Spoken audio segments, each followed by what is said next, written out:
Hello, it's Andrew Eborn here with another edition of Lives on Lockdown. I'm delighted that my guest is yet again a Rainbow George, Wandering Rainbow George, and all of the above, but they are one and the same person coming up after this break. Well, you're back with us, and I'm delighted that my guest on line 27, we have George. How are you? Yeah, I'm buzzing along. Fantastic. The ideas coming into my head and just looking forward now to making 6 1-hour films. Oh, it's gone up. That will feature actors auditioning to play the biblical part of the spirit of truth.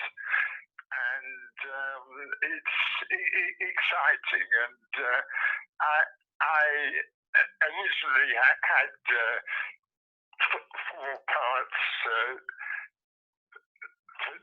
those actors to audition, but I decided that auditioning the last part on its own would be good enough. So essentially it's actors auditioning to get into an audition.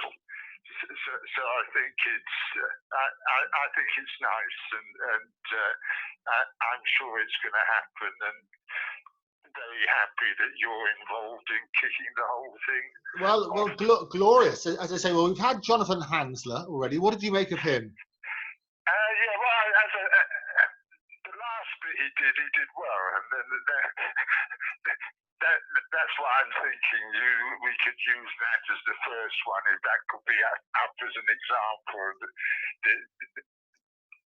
the part 4 of the original that he did, and let people take it from there. No, that's great. I mean, the other thing he said, George, as well, is that subject to your direction, he could have done it as Peter Cook if you wanted him. He can do the voice and everything. Would that be useful? Yeah, no.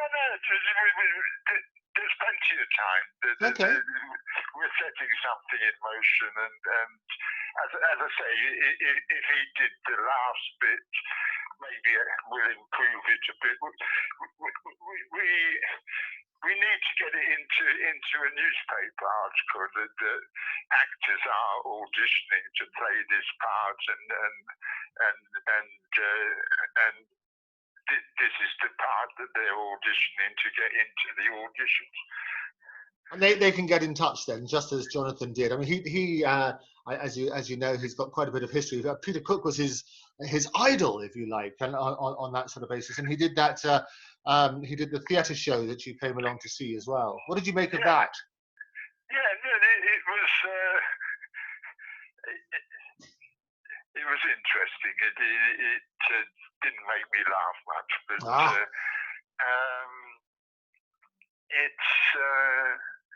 this is really exciting, and I think you should be able to get a newspaper story saying that you're involved in this, and it's.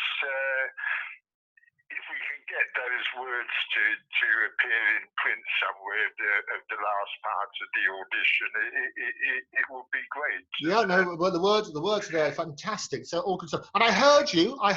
Somebody alerted to me saying that my name, Andrew Eborn and Octopus TV, were both mentioned on the Iain Lee show on Talk Radio the other day. So I listened to the playback on that, and I heard you on there as well. It would be great if you could give me a call. He doesn't hold conversations with me. Neither of them do. And it was a strange one, wasn't it, George? You've obviously got a bit of history with Iain. What's the story? Well, the story was a few years ago. I get a phone call, and it's Iain Lee, and I chat to him for about an hour, and I didn't realise that we were talking on the radio. Wow. And so he brought me to Talk Radio, and then the idea was that he was going to make 7 1-hour podcasts with me, and we never got past the first one. Even the first one didn't really work, and he's developed a very negative attitude towards me with no justification whatsoever. But I'm trying to get him to make one of the films and maybe audition. Well, that'll be fun, because as I say, so somebody told me. So obviously, word is getting around. Somebody told me that both Andrew Eborn and Octopus TV were mentioned on the Iain Lee show. So word is certainly getting around. But Iain mentioned, he said that you'd previously been involved in a documentary, and they came round to your house, and there was a film crew there or something. What was that about? That was nonsense. I couldn't remember what he was talking about, and that's not the way it happened with him. Right. He came round with his co-host Catherine, and we talked, and they filmed a bit, and I thought that would go into the first podcast, but it didn't, and I'm glad it didn't, because I said something on that interview which essentially could have put me in trouble with the law. Oh, you don't want that, yes. So what was apart from that bit? What was the general thrust of the interview you did last time with Iain, when it was at your house? Yeah, he came round, and I'd say they filmed something, and I don't know. Our relationship is very negative. But he's got sort of mental health problems, and we had a big fallout weeks ago with the whole coronavirus thing, and I was suggesting that elderly and vulnerable people like me should be invited to stay in hotels and be looked after and cared for in comfort until this virus passes away. And he took a very negative attitude towards that. He seemed to be thinking that I was looking to get people together so that they could all die in one place. I mean, all that's come out recently about the care homes and everything, the older and vulnerable people really have not been looked after very well at all in this whole scenario, and it's I don't know. It's tragic. I was trying to launch a high initiative, right. A hospitality ideal hotels initiative, and then I've been trying to get that out there, but not succeeding. I guess the question is, George, I mean, who pays for that? Who pays for that? Yeah, so if you're putting, I think as a principle, and people have said in the media, at care homes and things like that, and the elderly, I mean, it's tragic. Every death is tragic. And seeing what's happened. The hotels are empty, so help them out. If they're helping the population out, then help them out. The whole system is collapsing. I'm sure of that. I'm quite sure we're experiencing the overture to the biblical apocalypse, which is I read as being the collapse of the establishment and the powers that be, and as it is said in the last part of the audition, a future in which we create a loving God and give that loving God all the money in the world to run a world of wonders, and it's just lovely and very simple, and I'm sure it is the future. No, we're fantastic. I mean, going back to your hotels point, and I love the principle of people being open-minded about all sorts of things. But the hotels, I mean, obviously they're commercial enterprise. Somebody's got to pay somewhere for that sort of stuff. You're right, the rooms are empty, but to run a hotel costs money, because at the moment a lot of the staff are furloughed, and obviously to employ the staff. I'm saying initially the staff and the people coming in would be quarantined in their own rooms for a couple of weeks. Right.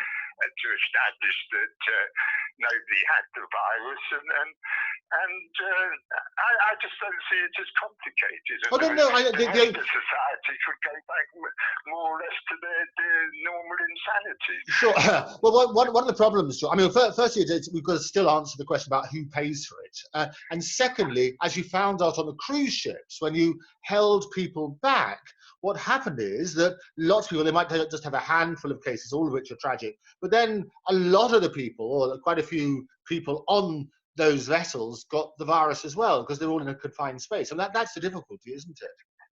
Well, no, because the hotels would not be that confined a space for the 2-week quarantine.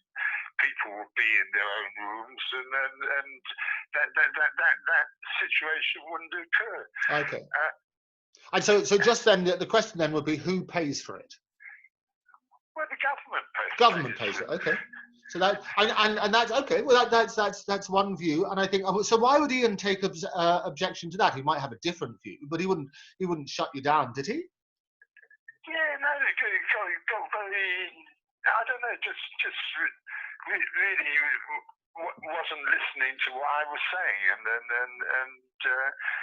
but all in all, his attitude has grown more and more negative towards me. But at least I get a chance here and there to say something. Oh no, I know. Well, last time we spoke, you said he wasn't taking your call, so I was so pleased to hear when somebody told me that you were on the program, and I had a listen, and yeah, he was sort of quite dismissive because he wanted to talk about drinks which are underestimated or something. So I think you mentioned orange juice, and he said, well, that's not underestimated. He was more about a cream soda. Well, I can tell you, I'm with him on the cream soda. I think that's a fantastic thing. He was diverting me away from what I wanted to be talking about. Yes. He was. It would be great if you gave him a call and then just. Well, I'll tell you, it would be great if he gives me a call. We can get you both on the air together and talk it through, because I always like, and I said this before, I always like building bridges. And so often, if you've got to keep an open mind, see what the other person's point of view is, try to understand that, and then between you can come out with something which is out of respect. I mean, we're talking about Mental Health Awareness Week, and my view is we should be aware of mental health all the time, not just for 1 week, but at least you've got something. It's a good start. So the point on that is understanding each other, being respectful, and valuing opinions accordingly. Yeah, but as I say, could you not give him a call this evening and have a chat about things? I sent him an email earlier asking him to make a 1-hour film, and it's. I think I'm gonna try and get the Loonies to make a 1-hour film as well. It's their leader, Alan Hope. He's just published his autobiography, and it's getting rave reviews. And monster raving reviews. Is that what you're saying? Monster raving reviews. That's what it is. Yes, and I don't know. Oh no, I'd be delighted. I think I'm always open to everything. I think what we need now is, well, last time we spoke, we could try and get a hold of Russell Brand, who I know you've been speaking to. Any joy there? Well, I'm speaking to one of his old colleagues, a guy called John Rogers, and trying to get him to get Russell to get in touch with me, but it hasn't happened. It will happen. Okay. It's a great story. It's a great unfolding story, and just the concept of 36 actors, 6 in each film, all playing to get the starring role in the Spirit of Truth film. Well, and I also love, what I love, George, as well, is that in this day and age of lockdown, about the only way you can carry out auditions is rather in the way that we're doing it, via these online platforms. So I'm saying it. We're looking at films that cost next to nothing to make, and are potentially wonderful, because they will be sharing a vision of a lovely future. Fantastic. Well, I like that vision. George, it's always a pleasure speaking. We will keep talking. Let's the shout out to anybody who wants to take part, play the role of Spirit of Truth. We do have the script. Jonathan Hansler's already got his version. That is available online. I think, George, you're refining it a little bit. You're working on it all the time. Yes, no, it's definitely going to start it with the Shakespeare, All the World's a Stage. That will be the beginning of it. It's a great beginning. It's a great beginning. Yeah, but I'm saying if we could get the end part going round, this is what we're looking actors to audition to. This is the last part of their 9-minute script.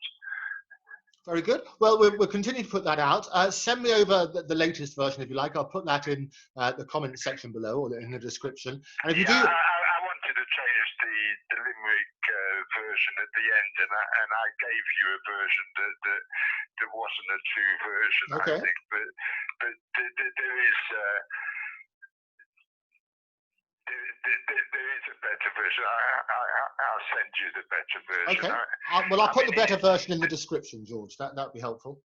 Yeah, I mean, the guy that wrote it, I think he was only about 19 years old at the time that he wrote it, called Maurice Hare, his name was, and there once was a man who said, "Damn, it is born in on me that I am an engine that moves in predestinate grooves. I'm not even a bus, I'm a tram." And so for a 19-year-old to come to that conclusion, something must have happened to him quite dramatic. Anyway, it's there's a better version. He did 2 or 3 versions, but I'll find the one that I'd like to use. I've also decided to go back to being Wandering Rainbow George instead of Rainbow One. I was asking that at the very beginning, which one you are. So it's Wandering Rainbow George. That's the right thing now, yes? Yeah. Perfect. Wonderful. Well, Wandering Rainbow George. I'm wondering whether there's any chance I'll hear you on Talk Radio tonight. Well, wander away, George. I think we'll make a bit of progress. I like the idea of getting more actors out there. I like the idea of people coming on, and we'll do this audition. It'd be great to be able to see you. I know you're a bit reluctant to be seen and just want to be heard. We will. You can use that photo. It's a great photo of the books and things like that, so that's always fun. George, a real pleasure. Wandering Rainbow George, a real pleasure as always. Thank you so much. Thank you. And Robbie Vincent, an old radio presenter who I used to speak to, he's on Iain Lee this evening. I'll try and connect. Okay, well, connect him. Tell him the invitation's open, that Iain's very welcome to come here. We'll get you both on the thing, and we'll try and work out. And what I'd like to do in this era of Mental Health Awareness Week, I would like to resolve differences. So both sides can understand where the other's coming from. Each side can understand that. And that will help a resolution for the future. And I think if people just listen and have an open mind, everything's possible, isn't it? Of course it is. It's all about imagination at the end of the day. It's that was the biblical 9/11 story, the Tower of Babel. It implied that because the people were all one and they all spoke one language, anything they imagined to do, they were able to do. That was the whole implication behind that story, and the Lord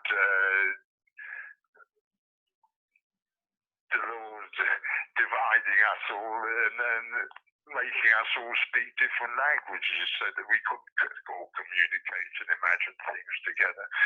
Anyway. Well, I think what's interesting, Wandering Rainbow George, is that my gloss on that would be is we probably could understand if we stopped to listen and give the other person a bit of respect and a little bit of time to explain their position. Yeah. But we're all being remotely controlled to think whatever it is that we're thinking, and something has to happen to wake us up to realise that we're all being remotely controlled. And anyway, it's we'll get it across. In these audition films, we're Spirit of Truth will guide you into all truth and show you things to come. Fantastic. Well, the end part of the auditions is showing things to come. So it's just getting the guiding into all truth part of it into the first part of the auditions. And we'll do that. Okay, fantastic. So what I'll do, as I say, I will put the latest version of your script. If you're sending that over to me, I'll put that in the section below. If anybody would like to audition live on this programme in front of Wandering Rainbow George, do write to me at lol@octopustv.com, and we'll get you on the programme. Is that right, George? That is lovely. And it would be lovely if you got in touch with some journalist somewhere and got a story out of it. Fantastic. Well, I think we've got a story that's going to run and run and run. And the invitation's also open to Iain Lee. If you want to come on this programme together with Rainbow George, Wandering Rainbow George, I would love to have you both. That'd be fantastic. But for now, thank you, Wandering Rainbow George. Thanks for joining us. Thank you. Take care. And you. Bye. Bye. There you go. So thank you very much indeed for joining me, Andrew Eborn, for another Lives on Lockdown. If you have any views, any comments on anything that has been arisen or spoken about in the programme, do let me know. Put it in the comments below or write to me at lol@octopustv.com. And if you would like to audition, I would love you to come on the programme as well. We've had Jonathan Hansel, the brilliant Jonathan Hansel already, and all of that sort of side. There are many, many more actors I know who are brilliant and might want to come along and audition for Wandering Rainbow George. But for now, wonder no more. It's Andrew Eborn saying, be good, be safe, and stay alert.